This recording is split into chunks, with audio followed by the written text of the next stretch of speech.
Vajza, si jeni? Nga vini? Atëherë, unë jam nga Tirana, po, edhe Arda gjithashtu. Keni ditë që protestoni, apo? Në parë të protestës. Jeni e zhgënjur nga qeveria, apo jeni e zhgënjur nga Edi Rama? Po kur thua Edi Rama, thua dhe qeveria, kështu që është e kuptim që nga të dyja. Nëse, besu se keni dëgjuar sot kryeministrin, i ka cilësuar me metaforat të ndryshme pjesëmarrësit në këtë protest. Keni një koment mbi këto?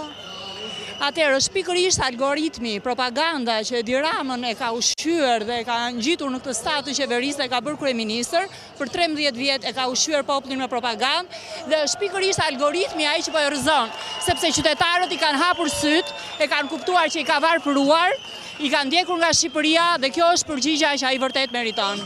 Do të qëndroni në shesh deri në dorëheqjen e tij, sepse shikoj që shumë njerëz të cilët kanë ardhur nuk pretendojnë të largohen. Pra, data 21 nuk është as fillimi dhe as fundi i protestës? Është e sigurt që kjo do të jetë një rrugë e gjatë, nuk kemi asnjë pritshmëri që Edi Rama do të jep dorëheqjen sepse e kanë moralin e tij, sepse do të preke, do t'i thrasë ndërgjegjes. Është e sigurt që është një rrugë e gjatë, por ne duhet të qëndrojmë që të ndërgjegjësojmë opinionin ndërkombëtar, por gjithashtu të japim shpresë të gjithë shqiptarëve që ne jemi shumë kundër tij dhe që duam Shqipërinë. Nëse Rama nuk ndërriqet, çfarë mendojmë se duhet bëjmë ne si popull? Nuk ka alternativë tjetër përpos dorëheqjes së tij. Nuk mund të ketë marrëveshje me Edi Ramën sepse ai ka treguar që nuk i qëndron asnjë marrëveshje. Prandaj rruga e vetme është dorëheqja. Rruga e vetme është dorëheqja. Faleminderit. Faleminderit.